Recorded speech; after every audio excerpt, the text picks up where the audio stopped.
Muito bem, ele é o par, e ele é o meu par. A gente fez faculdade juntos lá 40 anos atrás, e, nós somos par porque a gente passou a faculdade inteira um par do outro para fazer os trabalhos e tudo mais. Aí ele foi jogar futebol na França, eu fiquei aqui, e aí quando ele voltou a gente continuou par. Então o par. Fala, par. Olha, assim, vendo o filme, eu já conhecia um pouco esse filme, então eu tinha pensado umas coisas assim. Primeiro, colocar do ponto de vista bem psicanalítico, né? Assim, que o cinema é a arte que mais dialoga com o inconsciente. O cinema é a arte do onírico por excelência, né? E a gente pode aproximar muito, né, e ver a produção do cinema como uma produção que tem vários aspectos que vão contribuir para validar a psicanálise. Não é a psicanálise que valida o cinema, a literatura, a arte, ao contrário. É justamente na... É só que tem que prestar um... Tudo ligado, né? Ok.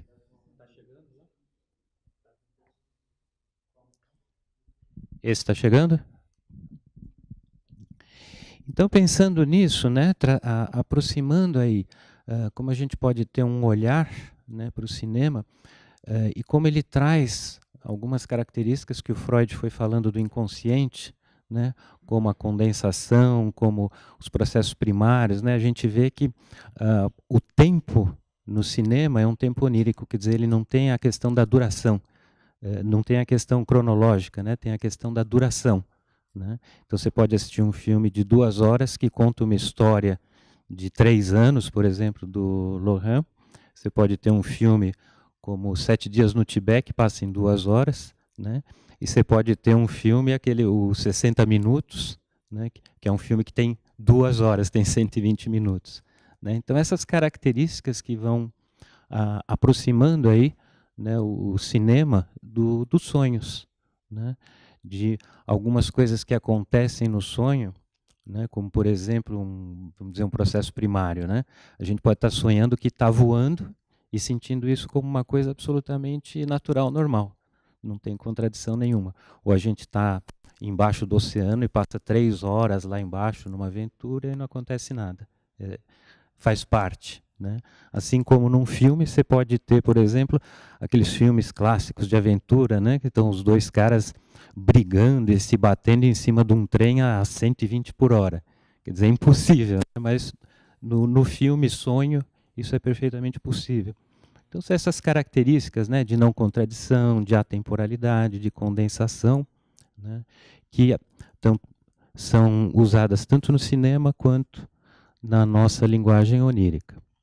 Puxando um pouquinho, então, para o filme, né, uma característica importante que tem nos sonhos e que tem nos filmes é a questão do simbólico, né, a simbolização, a representação. Né? Então, você pode ou sonhar ou estar num filme, né, onde a câmera vai para assim, um anel brilhante e aquilo é um símbolo de poder, de potência. A gente pode pensar no Senhor dos Anéis, tudo isso. Né? Então, eu quero trazer para vocês esse aspecto, depois o Edson vai explorar outros aspectos do filme, né? Porque seja um filme de arte como esse, seja um sonho, né?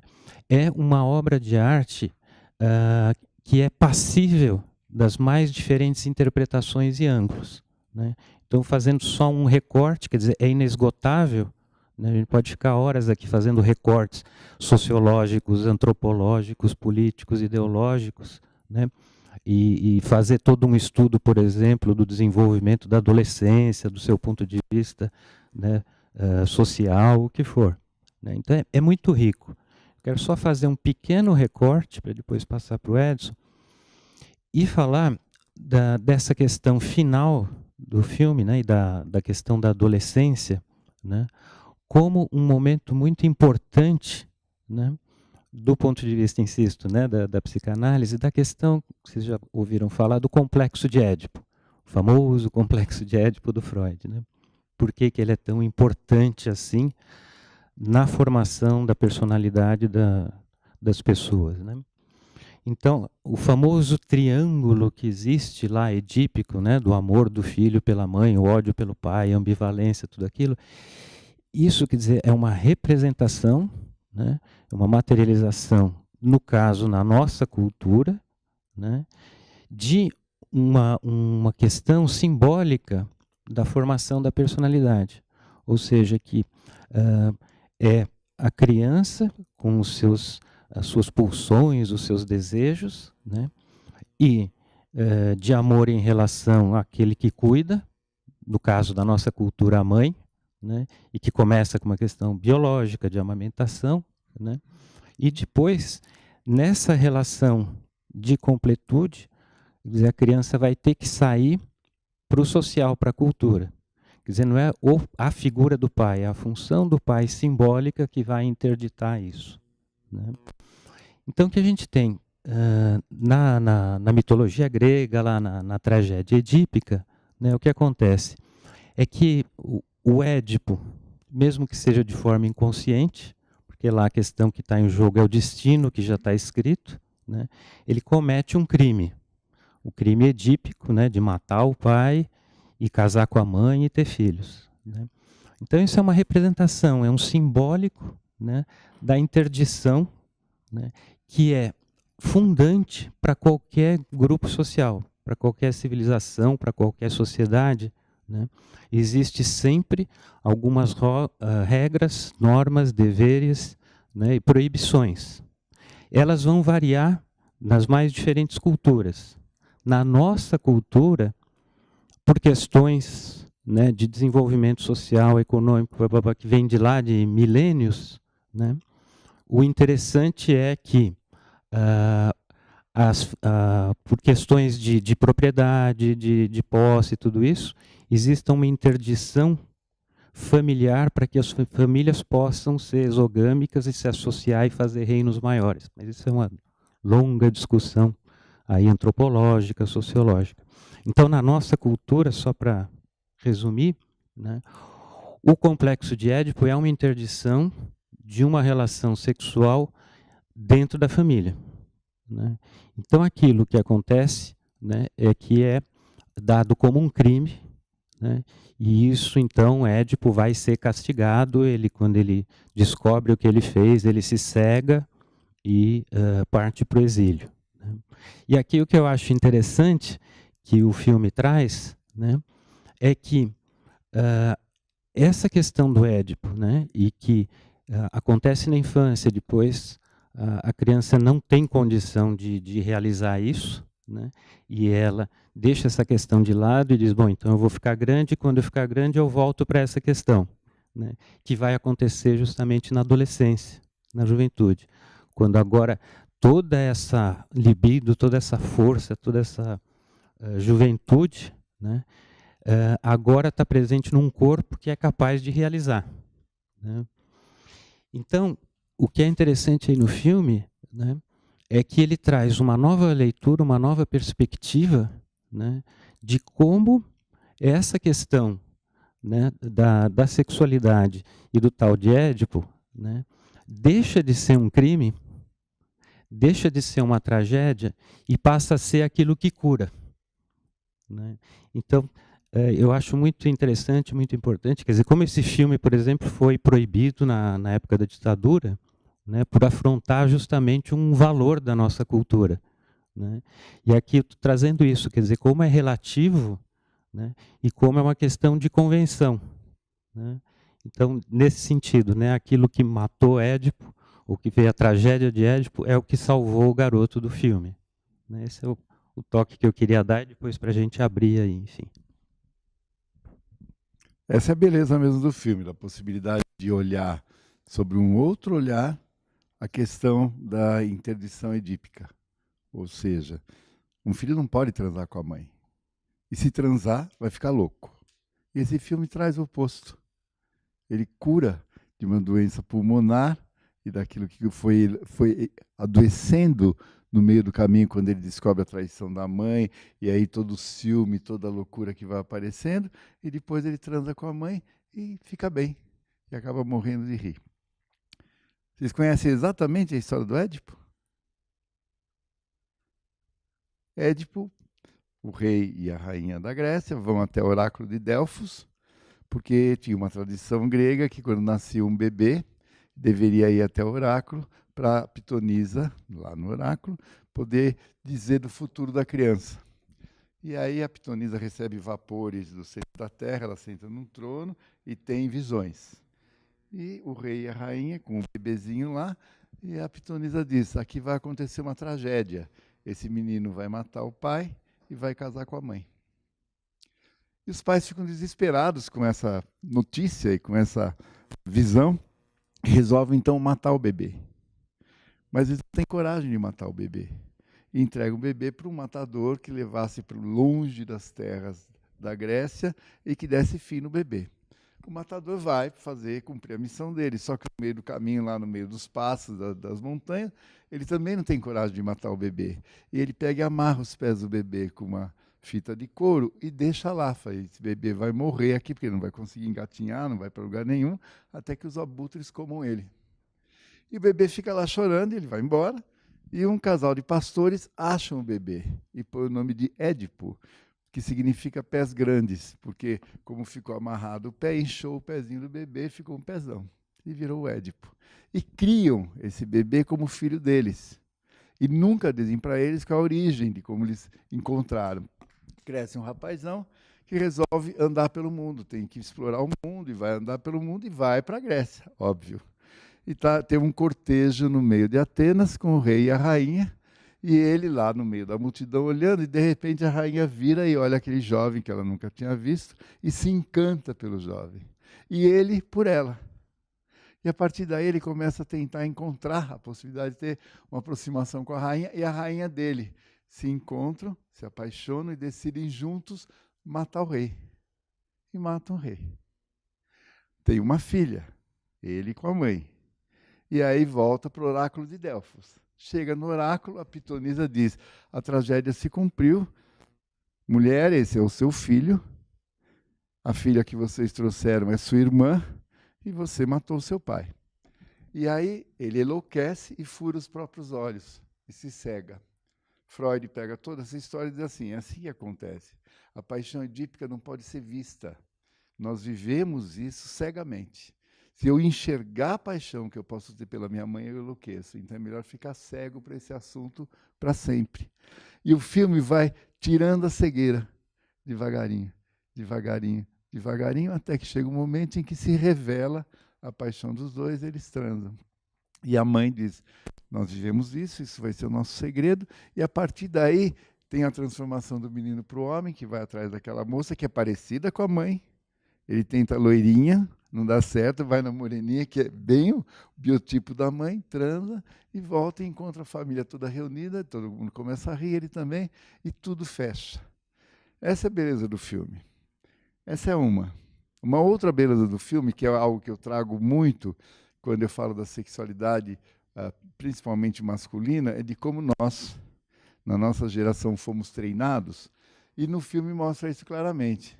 Toda iniciação do garoto é feita no prostíbulo, com uma prostituta, e que significa ter só uma relação sexual sem nenhum afeto. Não pode beijar.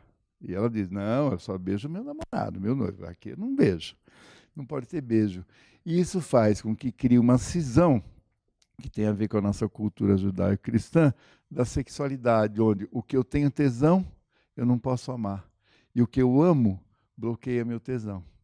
Nós temos um músculo aqui da metade do corpo chamado diafragma. O diafragma, a palavra dia vem de dial, que significa divisão, e fragma do espírito. Ou seja, é um músculo que divide o espírito entre sentimentos nobres e sentimentos baixos. Céu e inferno. Sagrado e profano. Amor e putaria. Onde eu faço putaria, eu não posso amar. Onde eu amo, eu não posso fazer putaria. Isso virou uma confusão na nossa sexualidade, principalmente na nossa época, que está quebrando também. Hoje, os meninos, eu tenho muitos clientes jovens que dizem, eu e a minha namorada, nós somos virgens, e nós estamos tratando e combinando quando é que nós vamos perder a virgindade. Ela já falou com a mãe dela para ir no ginecologista, para ver tudo direitinho, eu já estou também vendo, e vamos decidir juntos que horas a gente vive isso, o que é uma maravilha. É como um filme, onde se rompe o diafragma nessa divisão entre o céu e o inferno, né? E a gente pode amar e, ao mesmo tempo, ter tesão na mesma pessoa, senão a gente tem que dividir. Essa é para putaria, essa aqui é para ter filho. E a gente viveu isso, né? Tudo bem aí? Lembra dos puteiros? De alguns. E aí, essa possibilidade de poder integrar tudo isso é que é a grande função da psicoterapia reichiana, do Reich, do desejo de integrar coração com sensibilidade. Que a nossa cultura judaico-cristã fez questão de romper e dizer uma coisa é uma coisa, outra coisa é outra coisa. Então, adorei o filme, eu não conhecia. Me lembrou quando eu estive em Dijon, lá na praça, comendo uma bela carne com um molho de mostarda de Dijon, e aparece muito esses cenários do filme, e dessa beleza que é, por que o Édipo tem que ser desse jeito? Ele não enlouqueceu, ele não ficou cego, e, na verdade, integrou a paixão e a sexualidade na mesma relação. Acho que está de bom tom para mim. E só complementando, aí abrindo para vocês, para a gente ir conversando, né? Isso que essa mostra, né, dos corpos despertos, né, e que é tão importante essa idade, né, da adolescência, da juventude, falando nisso, né, de quando a gente é criança, né, e vem os ensinamentos, os tabus, as proibições, as regras, né, e toda a educação, né, nós, quando somos crianças, nós não temos muita força para enfrentar. Força física, força de tamanho mesmo. Né? E quando nesse momento, né, nesse segundo tempo aí do Édipo, quer dizer, quando vem a sexualidade, vem com uma força grande, e eu tenho um corpo que está redesperto, né? Falando da mostra, que quer dizer, desperta toda a sexualidade, toda a sensualidade, agora eu tenho um corpo, né, e eu tenho uma força que eu posso enfrentar. Por isso que normalmente a adolescência, a juventude é a época da rebeldia, né? E estou falando no sentido positivo da rebeldia, do questionamento dos valores. Né? No momento em que eu saio do absoluto da minha família, né? Porque a família é absoluta. Né? A família te traz os valores que são naturais, entre aspas. Né? Então você vive numa família, num clã, né, onde se naturaliza as regras sociais. Né? E quando chega na adolescência, que a gente começa a sair para o mundo e ver que existem outras tribos, outras famílias, outras regras, a gente começa a se dar conta disso. Então a gente questiona e quer se rebelar. Né? E quer fazer isso através do que a gente está sentindo, das emoções. E onde é que a gente sente? No corpo. Né? Então, toda essa questão, né, da juventude, do corpo, da rebeldia, tão importante que o filme vai trazer. Né? Quer dizer, o tempo todo, né, a garotada está sacaneando, está pintando quadro falso, está fazendo bullying o tempo todo, né, fumando escondido, tudo isso. Né? Eu vejo isso como positivo, né? Nesse sentido, né, de que está testando limites, está enfrentando, está questionando, e essa é a função mesmo da vida e da juventude. E a mãe, né? Que também vai quebrando um monte de tabus. As outras mulheres olhando com crítica o tempo inteiro, e ela aberta para o contato, para a sexualidade, e uma certa cumplicidade dela com esse marido, né? Que de alguma forma fecha os olhos e diz que tudo bem, a italiana pode ir para lá e para cá. E também ela que vai quebrando tabus durante todo o filme, né? Até quebrar o maior tabu de todos, que é romper com a questão edípica e poder transar com o próprio filho. Né? Para vocês agora, vai.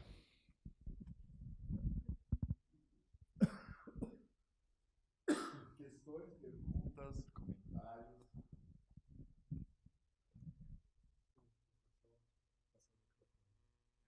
Ah, não, fala alguma coisa.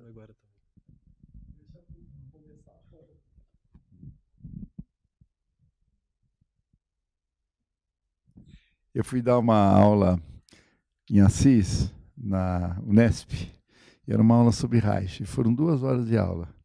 E as pessoas ficavam muito quietas. E eu dizia, vocês não têm nenhuma pergunta? Não. Algum comentário? Não. Aí eu perguntei para a coordenadora da psicologia de lá, eles são assim tão quietos? Ela falou, é. A coordenadora da esquizoanálise. Eu falei, ok, eu combino com vocês o seguinte, eu posso vir de novo aqui lá na Unesp, mas eu não venho dar aula. Eu venho sentar aqui na frente e esperar que vocês façam perguntas, e aí a gente pode abrir um diálogo. Uma pergunta, vai, ou um comentário.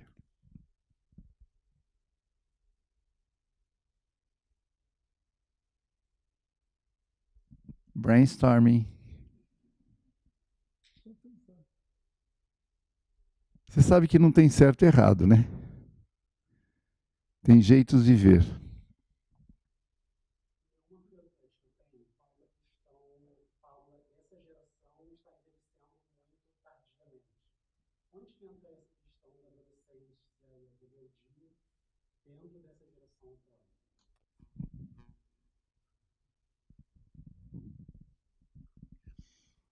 Olha, eu acho que esse é essa coisa, né? É um critério sociológico, antropológico, né? Essas questões, né, das idades, das gerações, né?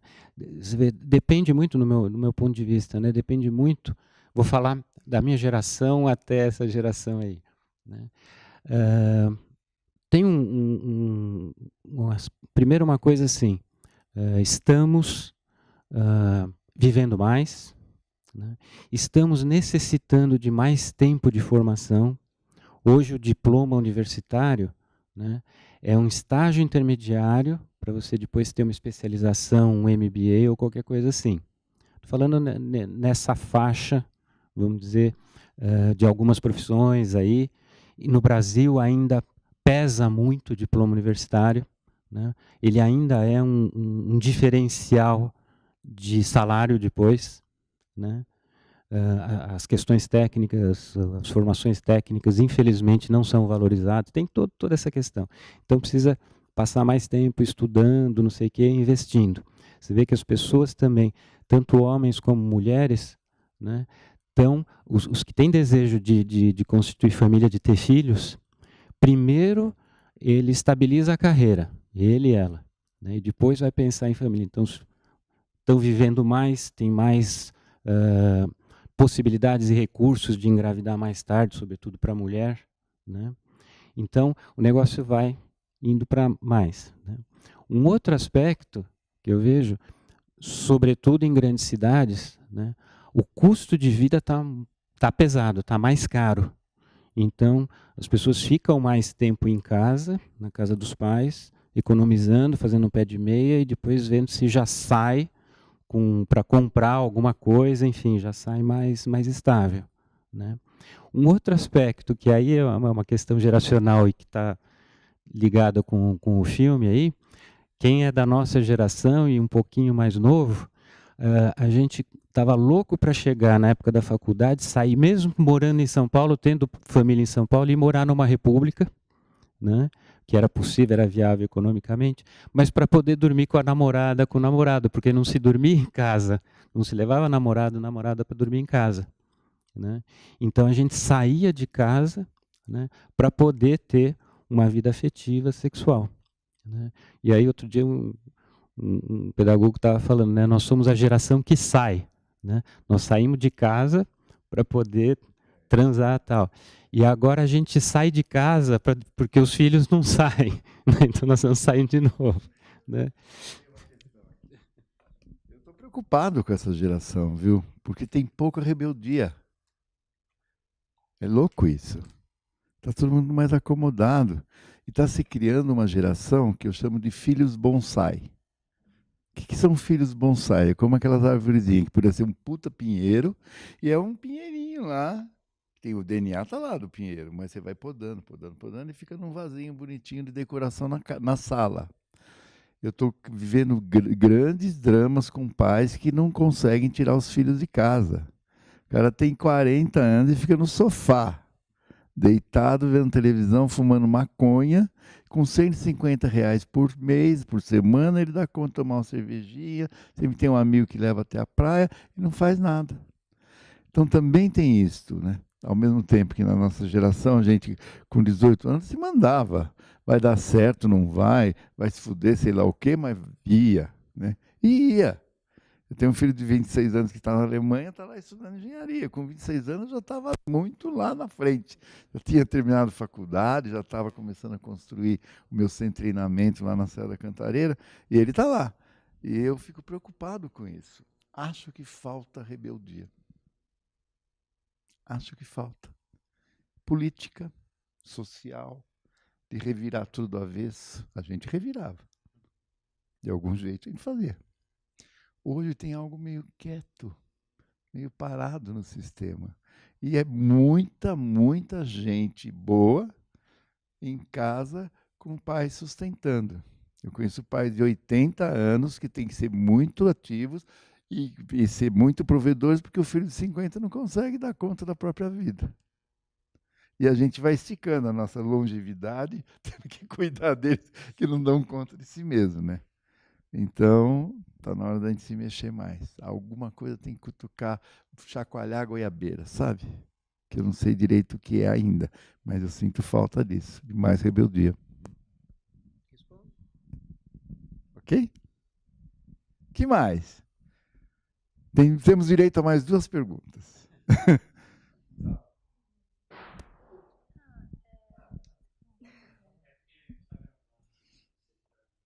Tá. Eu não sei eu não sei explicar direito, mas eu queria saber, porque assim, disso que vocês falaram dos filhos terem pouca rebeldia, o quanto que isso também não é um papel dos pais que... É claro que você falou que podaram muito, mas digo também, acho que a gente vive muito com pouca liberdade, assim.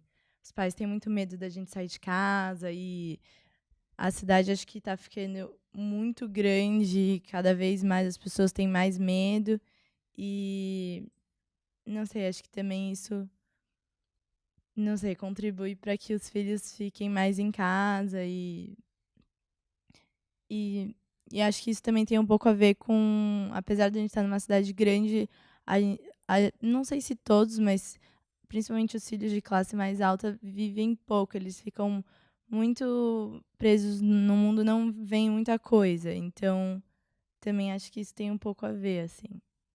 Não é bem uma pergunta, não sei. Mas é verdade, fica numa complementariedade. Os pais ficam com medo desse mundão aí, das drogas, de se perder e tudo mais, e os filhos, numa conivência, também ficam lá presos. E aí um vai complementando o outro nessa prisão. Tem que romper isso, né? E eu não sei como romper. Eu sei que na nossa época a gente ia. Eles querendo ou não querendo, achando bom ou não achando bom, ia. Né? Eu acho que tem que ter um ia. Sei lá para onde, mas tem que ter algo que crie uma possibilidade. Nós pais, eu vivo isso, eu tenho 3 filhos, 2 meninas e um rapaz, né? Ele é mais velho, as mais jovens. Eles que vão provando para mim que eles dão conta de dar conta deles. Eu acho que eles não dão. Não, já fui, ó, já pego hoje, já vou para não sei aonde. Esse meu filho está na Alemanha, está lá estudando e fala alemão. Eu achava que não ia. Então tem algo que também a juventude tem que provar que pode ir. Ó, eu pode ficar tranquilo que eu vou dar conta e sei cuidar de mim, né? Eu acho que tem uma questão social também que impede um pouco isso, sabe? De que vai mantendo cada um preso no seu cantinho, né? E que a gente precisaria ver o que dá para fazer com isso, né?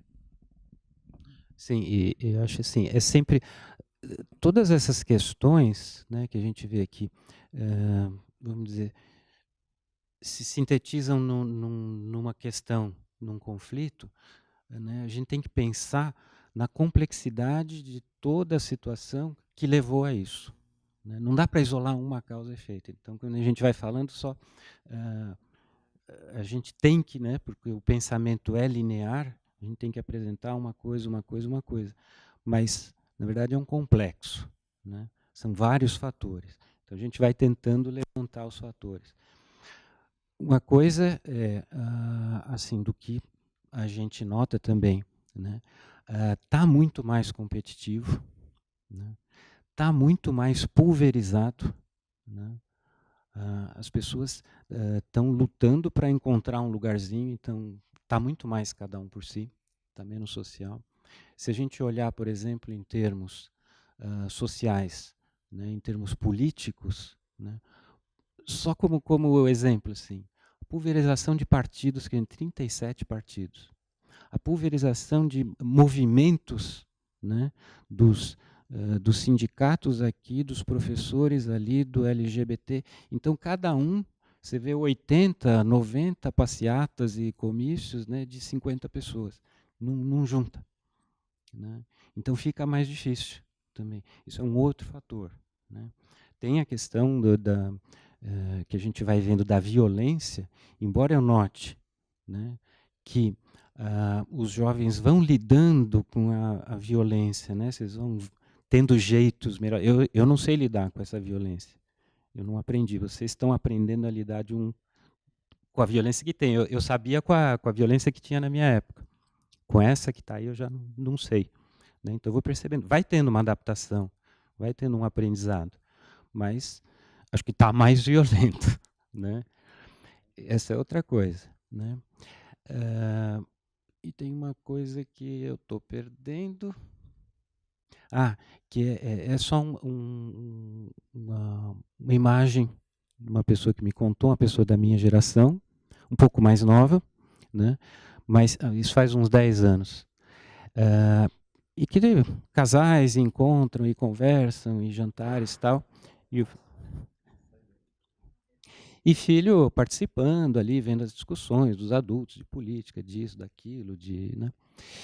E aí um dia o menino, aí com 15 anos, ele fala para essa minha amiga: olha, mãe, eu tenho muita inveja da sua geração. Ela falou: por quê? Porque vocês tinham ideais, né? A minha geração não tem ideais. Nesse sentido, pensando, né, a pulverização, né, e de como está mais difícil. E é uma questão aí, como é que ressocializa, né, como é que organiza e percebe, né?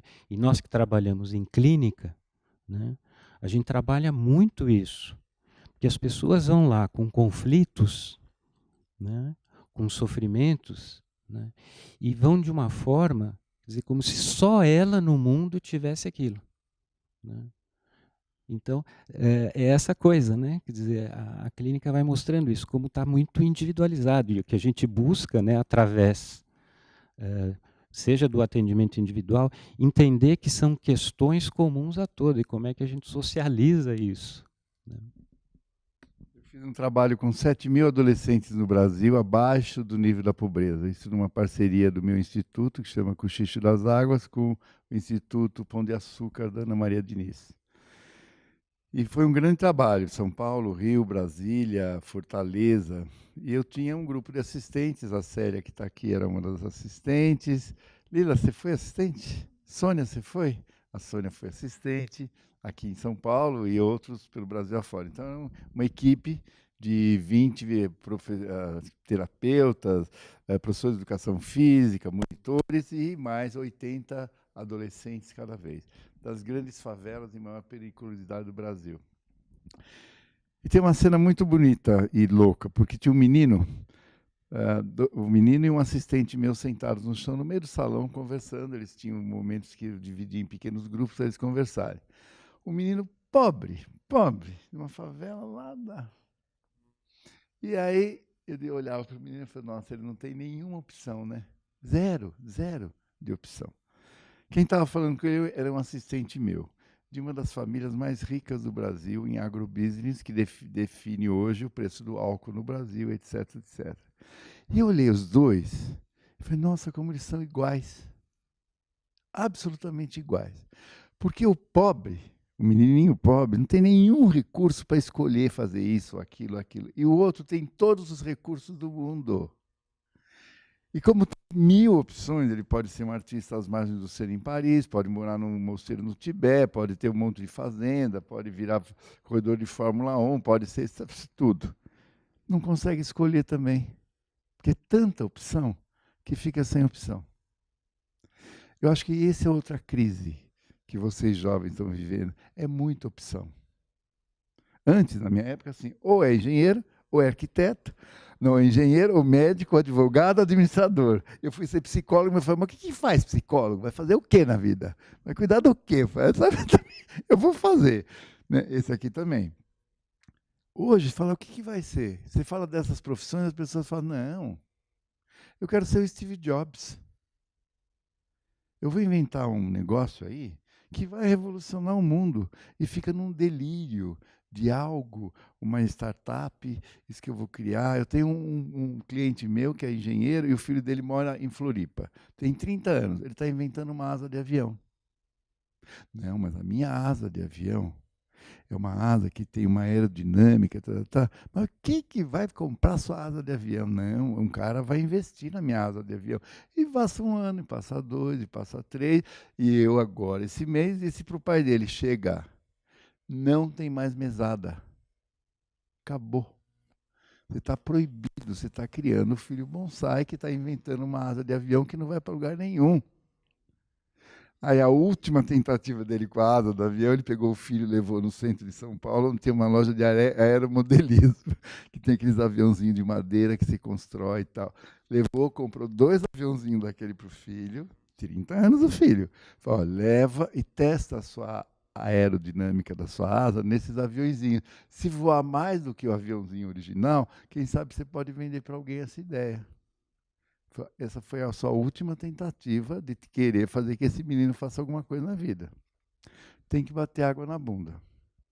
Não tem jeito. Eu não conheço outra forma de crescer se a gente não tiver isso.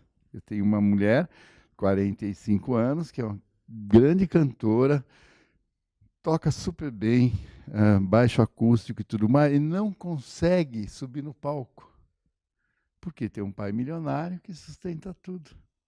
Eu quero uma data do show. Não, eu estou preparando ainda o meu espetáculo. Não, eu vou compor mais não sei quantas. Não vai compor mais nada.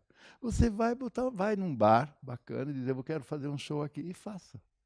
Você vai estar ajudando a dar emprego para outros músicos, vai estar socializando o seu dinheiro, vai transformando o seu dinheiro num benefício e não num malefício, porque é um malefício.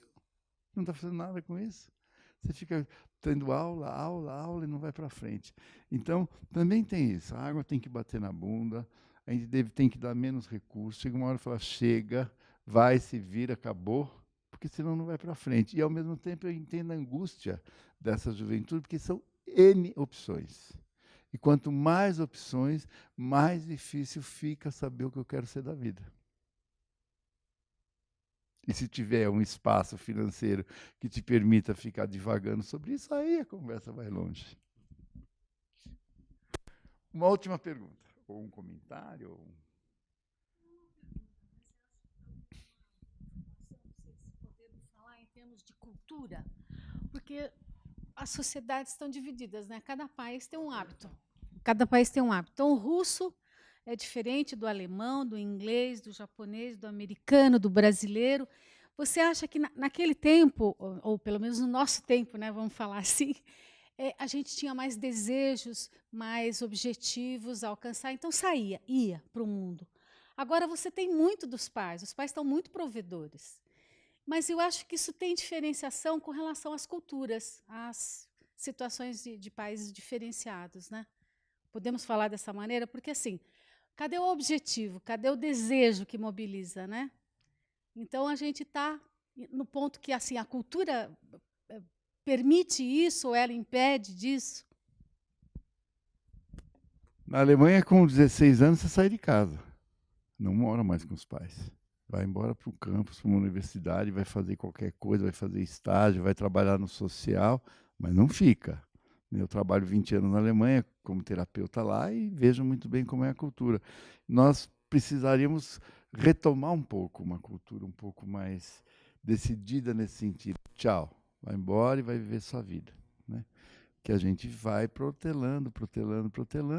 Os meus estão na idade de 23, 22, 23 e 26. Eu falo, puta, daqui alguns anos estão com 30. E aí? que a gente faz, né? Eu também vivo essa angústia de dizer, como é que eu faço para tirar esses meninos de casa, né? De vez. Não sei. Então, o adolescente não sabe e a gente também não sabe direito, né? Eu vou dizer, vai, para onde? Você queria falar? Vai lá, então.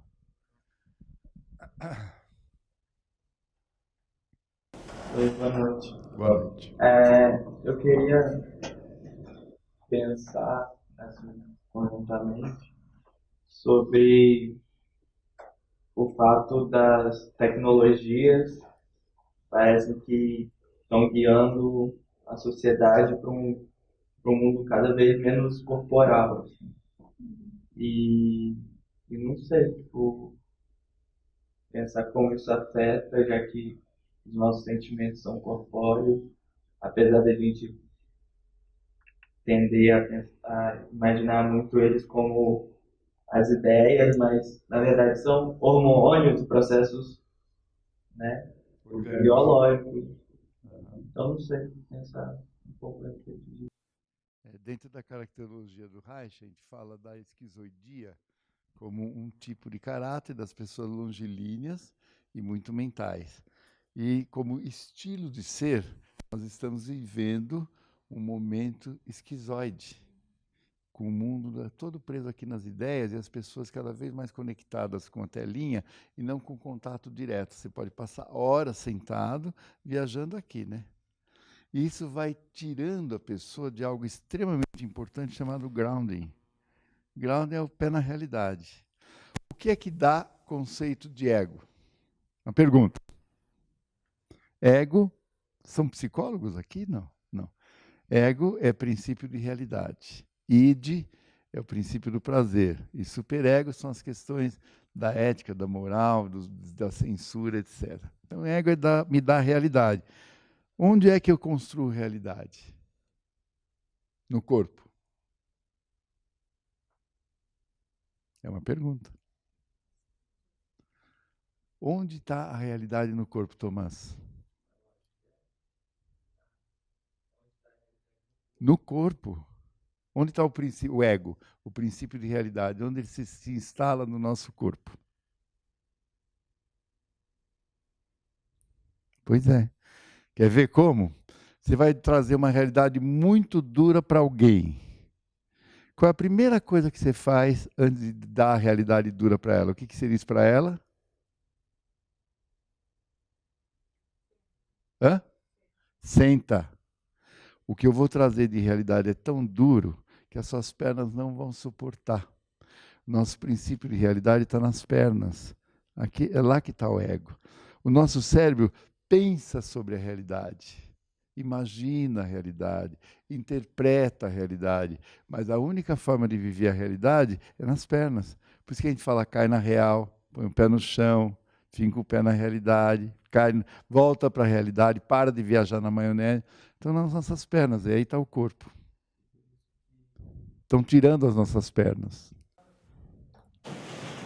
Do ponto de vista psicológico, sinceramente, eu sou de literatura, então eu tenho um certo afastamento em relação às ciências que estudam as questões do sentido e tal, embora eu tenha uma curiosidade em relação à imagem, através da análise comparativa de literatura. E algo que a gente percebe, pegando um pouco o exemplo do filme, é que é uma cultura totalmente através das ideias, digamos assim, a formação do indivíduo. E muita leitura, e isso vai criando uma certa efervescência nas ideias que eu imagino que seja, que leve as pessoas a saírem de casa, quererem conviver socialmente, a necessidade das festas e tudo. E os recursos tecnológicos hoje dão um contato com o movimento, cores e tudo mais, que eu, dentro do que você explicou, eu imagino que contribua para essa, digamos assim, elevação do espírito que estica a necessidade de movimento, corpo e entrar nessa realidade que todos experimentaram. Será que vocês poderiam comentar mais um pouco a respeito disso? Como que as imagens, o movimento, os sons, esses recursos tecnológicos que hoje a gente tem em todo lugar, que é acessível, né, a todo tipo de classe social e tudo mais, afetam o pé muito. Então, acho que tem uma complicação e lançar para vocês vamos dizer, um pensamento aí, né, partindo desses dois questionamentos que vocês trouxeram, que assim, como observador, como analista, né, da, da situação toda aí, né, e não como crítico, né, o que a gente está assistindo, como o Edson fala, né, quer dizer, uma época de esquizoidia, né, e a gente precisa tomar cuidado com isso não ser um diagnóstico do ponto de vista positivo ou negativo. É um momento histórico que estamos vivendo, né? Tem a questão da globalização, quer dizer, essas tradições, a coisa do russo, da cultura alemã, brasileira, né? Está se fundindo, né? Então, eu não sei, né? Não estou dizendo que é bom ou ruim, mas que esse momento esquizoide, esse momento psicótico, narcísico, né? Desse ponto de vista que seria regressivo, se isso não é uma preparação para uma era de inteligência artificial. Isso é bom ou ruim? Não sei. Eu sei que está acontecendo, estamos caminhando. Se isso vai ser bom lá na frente, se isso vai ser ruim, são para as gerações que vêm. Né? E que, por exemplo, essa questão, né, de toda a tecnologia, né, a questão, por exemplo, eminentemente sexual, no sentido genital, né, que está se cada vez mais indo para um sexo virtual, né, porque dá muito menos trabalho ir lá, encontrar, tirar a roupa, não sei o quê, blá, blá, blá, né? Então, estão acontecendo evoluções. Agora, se isso é progresso, se isso é regressão, não sei. No filme isso fica claro, porque o corpo do rapaz é absolutamente esquizoide. É magrinho, comprido, e ele é super aqui, ó. Ele gosta dos livros, ele vive a excitação no livro, na história da O, tudo aquilo que ele vai mostrando. E o que faz ele corporificar? A sexualidade dele. A hora que ele vai para a sexualidade, ele ganha corpo. A música, a dança, aquilo que você estava falando, desses estímulos que trazem de volta para o corpo. Porque se deixar esse menino, se largar ele, ele fica nos livros e no mundo aqui do imaginário. E não tem corpo. E o filme todo vai mostrando ele nessa luta entre o imaginário, aqui nos livros, no jazz, que é uma coisa que não se dança, você fica só no tom, no movimento da música aqui, né? Para outra coisa que é dançar lá no meio do povo, ir lá no puteiro trepar, depois ir atrás da outra menina, depois viver essa situação com a mãe, que vai corporificando ele, vai trazendo ele para o corpo. Então o filme mostra bem esse balanço, esse ritmo entre a esquizoidia e a possibilidade de ganhar um corpo. E o que faz com que a gente ganhe corpo chama-se tesão, sexualidade. Ela obriga que a gente volte para o corpo. Pode ter uma sexualidade virtual, mas ela não preenche, porque chega uma hora que ela cai num vazio. Precisa do corpo do outro para viver isso. E preciso viver o meu tesão no outro. E isto corporifica. Isso traz a gente de volta para a matéria.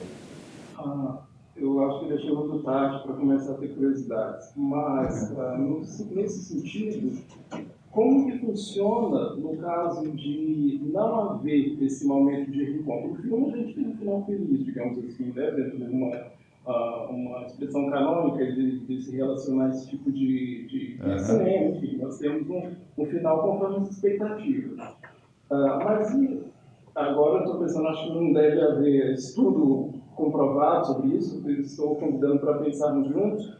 Como funcionaria se não houvesse esse contato com o corpo? Se o mundo das ideias, digamos assim, né, termo platônico, mas pegando agora para pensar na nossa contemporaneidade, que não se trata apenas de ideia, mas também toda essa questão virtual e tudo mais, como que funciona um corpo que enfim, simplesmente é a ocupação de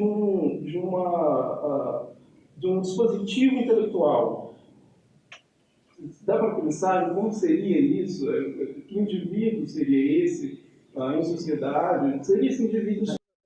Temos muitos deles por aí. Já temos, né? Já existem muitos. E tem um convite para o movimento do mundo para ir para essa direção que faz as inteligências artificiais e a forma onde o mundo existe nas ideias, né? O risco, e talvez a gente vá muito para isso, para depois ganhar corpo de novo, talvez. Lembre-se que o movimento do mundo ele faz repressão e expansão, é pulsatório. Nos anos 50, as mulheres eram todas fechadinhas assim, aquele vestido certinho, ainda meio no estilo militar da Segunda Guerra Mundial. E aí chega os anos 60, todo mundo fica pelado em Woodstock, porque tem que romper com isso, com essa rigidez, para uma outra coisa.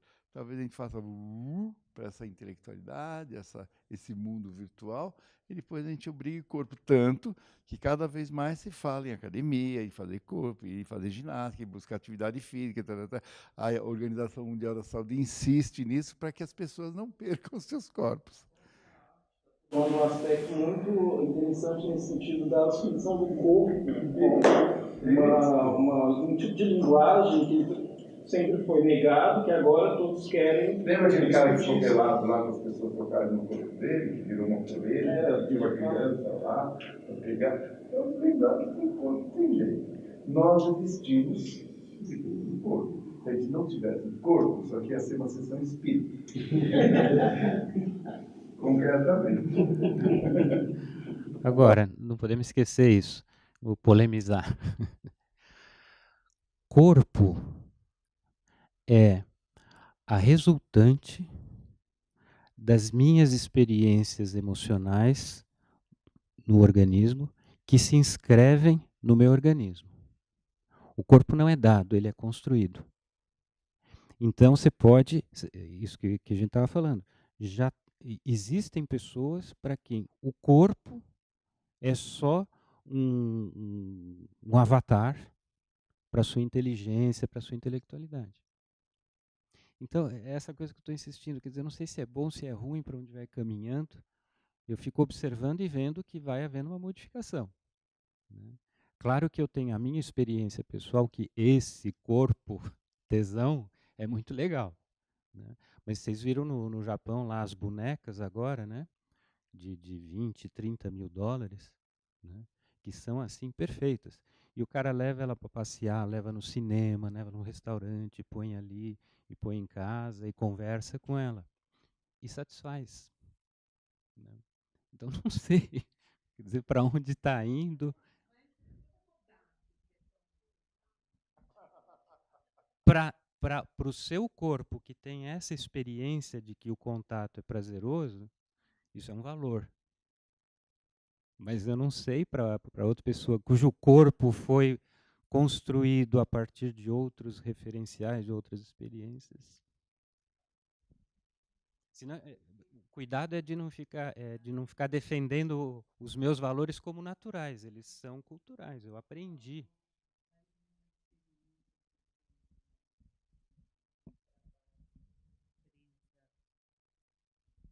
Na experiência que eu tenho, que eu já trabalhei em empresa de informática, né, em que os analistas eram todos ficavam numa sala de costas um para o outro, né, e só com a questão mental, né, havia muita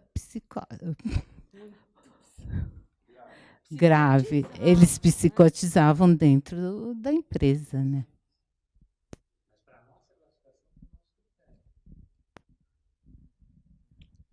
Porque se você tem, é tudo uma questão de acordo, né? Se nós fazemos uma convenção de que um pedaço de papel pintado, né, eu dou para você e você aceita e me dá um pão, né, é porque nós temos um acordo, combinamos que esse pedaço de papel vale e que depois você vai lá no supermercado e troca por uma coisa e precisa que o outro também participe disso. Agora, se você vai para uma situação, né, onde você pega pessoas supostamente classificadas, né, como psicóticas, que têm surtos, eles fazem uma comunidade e todo mundo começa a ver duende lá no mato, é normal. Não vou classificar como loucura. Então, eu estou insistindo na relativização, na questão dos valores, para a gente tomar cuidado e não ficar cachapando. Bom,